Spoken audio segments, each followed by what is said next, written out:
राजकुमार संतोषी द्वारा डायरेक्ट की जा रही यह फिल्म ਹੁਣ जल्दी ही बॉक्स ऑफिस ਵਿੱਚ रिलीज होगी। रणदीप हुड्डा इस फिल्म ਵਿੱਚ मुख्य कलाकार ਦੀ ਵਜੋਂ नजर ਆਉਣਗੇ ਅਤੇ ਉਹ ਹੌਲਦਾਰ ਈਸ਼ਰ ਸਿੰਘ ਦਾ किरदार निभा रहे हैं। ਅਸੀਂ इस फिल्म के निर्माता राजकुमार संतोषी नाल भी खास गलबात की। उन्होंने की कुछ कहा, आओ सुनिए।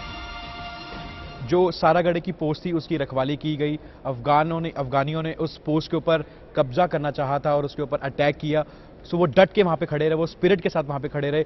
सारागढ़ के बारे में इतना हम जानते हैं, लेकिन उसके ऊपर रिसर्च आपने क्या करी और कैसे आपके दिमाग में ये कॉन्सेप्ट आया? कॉन्सेप्ट का ऐसा है कि मैं ये कहूँगा कि मेरी मदर जो हैं वो मद्रास की हैं, साउथ की हैं।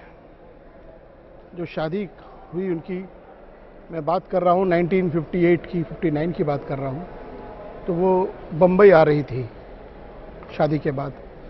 मद्रास में मदुरई एक गांव है जहाँ की वो रहने वाली थी, साउथ इंडियन है मेरी मदर।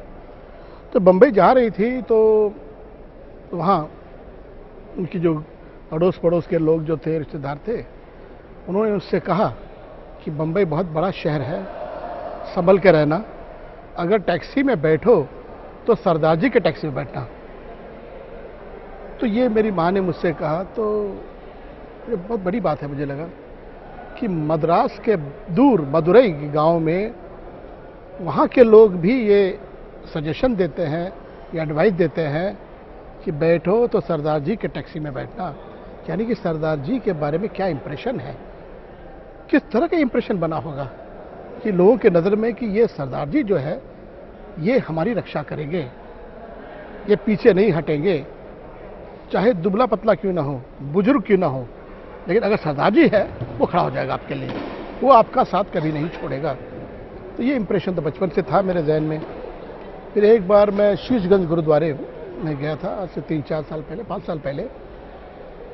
तो वहाँ जब मैंने तस्वीरें देखी, पेंटिंग्स देखी, गुरुओं के बारे में जाना, पढ़ा उनके बारे में, तेग बहादुर जी, किस तरह के जुल्म हुए उनके ऊपर, किस तरह के टॉर्चर्स हुए उनके ऊपर, इसके बावजूद भी वो टस से मस न हुए, अपने धर्म का रास्ता नहीं छोड़ा, कुर्बान हो गए हिंदुओं के लिए कि ये आपको उनका लैंग्वेज, उनका धर्म भ्रष्ट न हो जाए, उनको धर्म का चेंज न हो जाए, इसके लिए, हमारे लिए, इंसानियत के लिए ऐसी कुर्बानियाँ दी।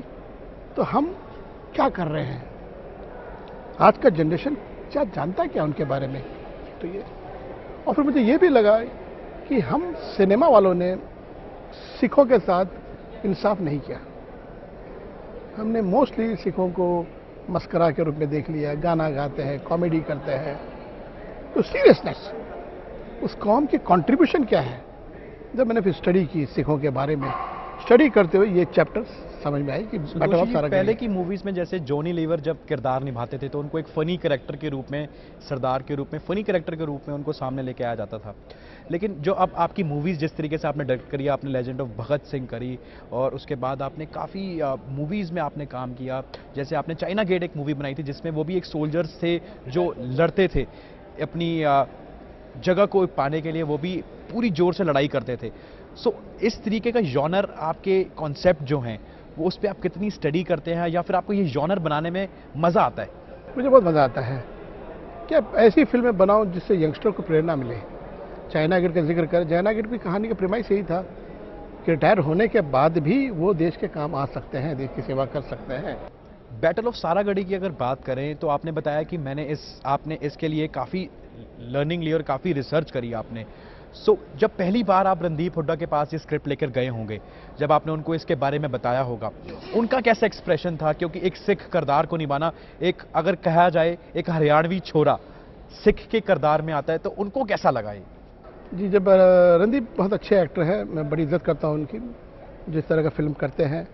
फिल्म चले न चले वो अपनी जगह है, लेकिन रणदीप ने जो भी रोल किया, हम ये शुभकामनाएं आपको देंगे कि फिल्म जरूर चले, ऐसा ना हो कि फिल्म चले। दूसरी फिल्म की बात कर रहा हूँ मैं, दूसरी फिल्म की बात जो फिल्में की है उसने, लेकिन हमेशा रणदीप का काम सराहा गया है।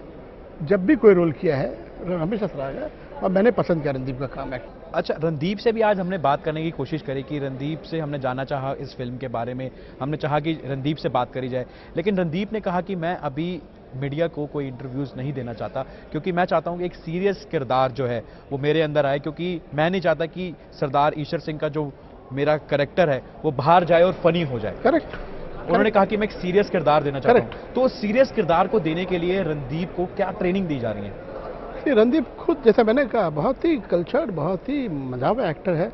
The moment he like this subject सुनने के बाद में इमीडिएट डिसाइड किया, अगले दिन ही सिगरेट पीना छोड़ दिया उन्होंने, ड्रिंक छोड़ना, अपने हेल्थ, अपनी बॉडी पोस्चर, जो बॉडी लैंग्वेज है सोल्जर, तो उसे सिखों के बारे में, सिखों के इतिहास पढ़ना शुरू कर दिया।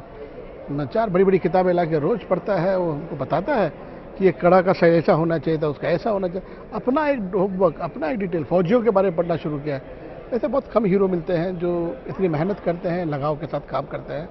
इन that way I am very very happy कि मेरे choice of Randeep Hooda is a perfect choice. Rajkumar Santoshi ji, अगर बात करें बैटल ऑफ सारागढ़ी की, क्या सब्जेक्ट रहेगा, क्या लोगों को देखने को मिलेगा, और क्या आपसे कम्युनिटी को एक मैसेज पहुंचाएंगे, या फिर दूसरी जो कम्युनिटीज़ हैं उनको क्या मैसेज पहुंचेगा आपकी इस फिल्म के द्वारा? सबसे पहले तो फिल्म देखने के बाद लोगों के मन में एक इज्जत पैदा होगी फौजियों के लिए, सिखों के लिए, सिखों के बारे में उनकी कुर्बानियाँ आज के जनरेशन को पता चलेगा, भाई ऐसे थे। इसमें सिर्फ 12 जो सारागढ़ी जो है हमारा 21 सिपाही, इसके साथ साथ कहीं ना कहीं सीन में मैं वो पूरा इतिहास बता रहा हूँ, रणजीत सिंह से हरि सिंह नलवा, गुरु गोविंद सिंह जी, उनकी बातें। वो फिल्म की जो शुरुआती जो है देव सिहा बरमो है सुबकर्मन से, तो उस लेवल पे जो है फिल्म हम वर्कआउट कर रहे हैं। तो they will not only see the film as a film, but उसके साथ में पूरी रिलीजन, पूरी जो जर्नी है सिखिज्म, इनके बारे में काफ़ी चीज़ें जो है इसमें नॉलेज जो यंग जनरेशन को मिलेगा, and they will very inspired. मेरी इच्छा ये है कि एक लोगों को लगना चाहिए कि यार हमें फौज में जाना चाहिए। हमें सर, अगर बात करें कास्टिंग की, क्योंकि देखा जा रहा है कि रणदीप के साथ 20 जो सोल्जर्स हैं उनको किस तरीके से कास्ट किया गया, क्या कॉन्सेप्ट दिमाग में डाला गया कि इनको इस तरीके से कास्ट करना है? कॉन्सेप्ट यही था कि कोई भी नॉन फेस लेना नहीं है और रियल सरदार लेने हैं, जिन्होंने कभी बाल को कटिंग नहीं की हो, दाढ़ी बनाई नहीं हो, दाढ़ी प्रॉपर दाढ़ी हो, प्रॉपर हेयर हो, रियल सरदार, और कभी कैमरा फेस नहीं किया हो। तो हम लोगों ने ऑडिशन करवाए अलग अलग शहरों में जाकर, गांव में जाकर, उन लोगों को उठाया जो रियल सरदार है। तो मैंने कहा एक्टिंग तो हम करवा लेंगे, जज्बा होना चाहिए मेहनत करने की।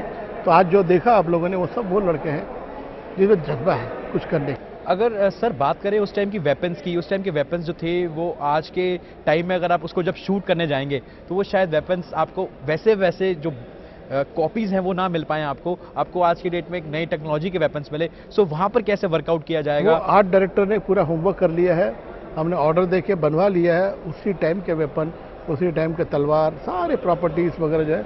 मुनीष सप्पल जो है प्रोडक्शन डिज़ाइनर है, वो खुद भी सिख है, तो उन्होंने पूरा स्टडी करके वो सारी चीज़ें, हम अपनी तो पूरी कोशिश करेंगे कि इतिहास के साथ में इंसाफ करें, जो डिटेलिंग है वो परफेक्ट करने की कोशिश करेंगे। सर, जब ये पिक्चर बन के तैयार होगी, हिट हो जाती है, भगवान करे कि ये पिक्चर बहुत हिट जाए, क्या आप पंजाबी मूवी भी बनाना चाहेंगे? बिल्कुल बनाना चाहूँगा मैं, बिकॉज पंजाब के साथ काफ़ी जुड़ा हूँ, थैंक्स टू घायल, सनी देओल जी, धर्मेंद्र देओल जी, इनके परिवार के साथ जुड़ा रहा हूँ मैं। 3 फिल्म बनाई, घायल, घातक, दामिनी, 3 फिल्म सनी के साथ बनाई मैं, तो काफ़ी नज़दीक रहा हूँ। अभी एक सब्जेक्ट है मेरा फतेह सिंह, वो भी सरदार की कहानी है, तो भी बनाने का प्लान है मेरा, फतेह सिंह बनाने का प्लान है। तो जब भी ऐसी कोई कहानी मिलेगी तो मैं ज़रूर बनाऊँगा। जैसे बताया राजकुमार संतोषी जी ने कि वो इंस्पायर्ड हुए, उन्होंने बहुत रिसर्च करी बैटल ऑफ सारागढ़ी को लेके। सो की कुछ उन्होंने रिसर्च की थी, वो उन्होंने अज अपनी जुबानी दसिया, तो नाल ही उन्होंने दसिया कि रणदीप हुड्डा नूं वो इस किरदार विच लैके काफ़ी खुश ने, तो उन्होंने लग रहा है कि रणदीप हुड्डा इस मूवी के अंदर बाकमाल काम करनगे ते नाल एक वधिया जा करैक्टर सरदार ईशर सिंह दा सामने लैके आएंगे। MH1 के सारे दर्शकों को मेरा प्यार भरा नमस्कार। बोले सोनिहाल, सत श्री अकाल।